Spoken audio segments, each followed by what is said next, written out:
The F-35, remember, is still stuck at the Kerala airport. It has been stuck for the last 6 days here. In fact, we do not know what happens here. There have been a lot of reports about the reasons and a lot of other things. What we can also tell you is that the Royal Navy declined the offer that was given to them so far.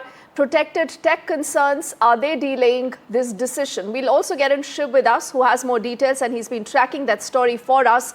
On this story, Shiv, what is the latest? What can you tell us? Well, the F-35 stealth fighter of the Royal Navy, which had landed under emergency conditions last Saturday night, making it 6 days since that emergency landing, is still stranded. NDTV can confirm it is the 6th day that aircraft has been grounded at the Thiruvananthapuram airport in Kerala's capital. And the aircraft is not about to move yet because there appear to be serious problems with the aircraft's hydraulic system. There are local reports suggesting some kind of engine issues as well. And as a result of this F-35, one of the most advanced aircraft ever built, and certainly in operation today, is stuck on the ground in Kerala. Now, we are told that Air India, which operates obviously in a big way from the Thiruvananthapuram airport, has offered some hangar space to the Royal Navy to shift this F-35, which is sitting in Bay 4 of the airport, from the outdoors to an inside area where repairs and maintenance can perhaps be carried out. But at least so far, the Royal Navy has declined that offer. They are still contemplating it, is what we are told by our sources in the Thiruvananthapuram airport. But this seems a little odd because remember, the F-35 is an advanced 5th generation fighter aircraft. It's a stealth fighter.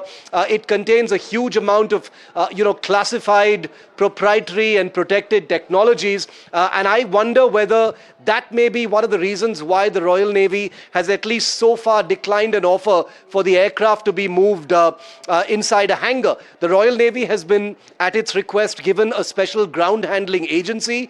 India's CISF is providing security to the aircraft, but there appear to be some diplomatic or other concerns or issues at play here, which is the reason why for 6 days now this aircraft has just sat there in the open. It is not unusual for aircraft to face emergencies and to be on the ground for a few days, but for a stealth fighter aircraft of a foreign country to sit out there in the open, these are aircraft that contain special coatings. They are supposed to be kept indoors for extended periods of time. For that not to happen and for there to be concerns and delays over that, raises a few questions. We're not jumping to conclusions, obviously, here on NDTV, but 6 days is a fairly long time for an aircraft like this one to sit out there in the open. So we can confirm here on NDTV that Air India has offered hangar space to this F-35. That's the big breaking element that we're bringing to our viewers right now. But the Royal Navy is still contemplating whether to take up that offer or not. Okay, Shiv, this is an interesting story. There is a lot of chatter also on the social media about this. It is said to be one of the most expensive, technologically advanced aircraft. Now, please piece together and tell us more of the situations in which it landed there, made that emergency landing, and what has happened in the last 6 days. So this is an F-35, which is a vertical takeoff version of this stealth fighter. It's an aircraft that costs about $100 million a pop, which is very expensive, but it's a little cheaper than some other fighters today.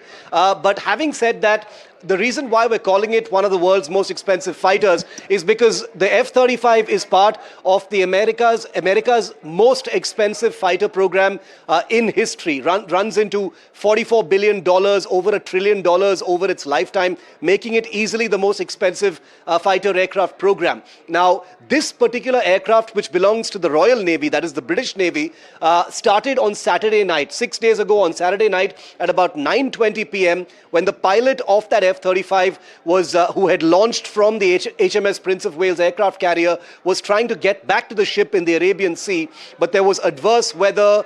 There were very, very high wind speeds, as a result of which the aircraft couldn't land back on the carrier. It's an aircraft that lands vertically, almost like a helicopter, back on the deck. It couldn't do so because of the sea conditions, and therefore it needed to divert to Thiruvananthapuram as an emergency measure. That's also not unusual, but once it landed landed, it became clear to technicians, the pilot, people from the Royal Navy who arrived later that night, that this was not just a low fuel situation. There was something obviously more seriously wrong with the aircraft. And we now know that to be a hydraulic failure and or some kind of an engine fault, which for 6 days now has not been rectified. Technicians from the Royal Navy and the ship arrived on a helicopter twice over the last 6 days to try and fix it.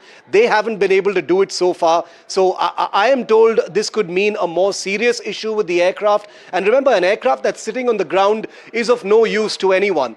These aircraft are formidable. They are extremely capable and advanced once they're in the air. They are barely visible to radar, but sitting on the ground, is exactly the opposite of what an F-35 should be doing. And that tells us that things are, more than just seriously wrong, and they need to be rectified. The trick here, of course, is that India doesn't operate F-35s. So it's not like India has, maintenance or overhaul or repair facilities for this particular aircraft. And if something is wrong with a particular part of this aircraft, which are classified in general, India cannot help. And that's perhaps one of the reasons why it's taking such a long time to get this aircraft into the air again.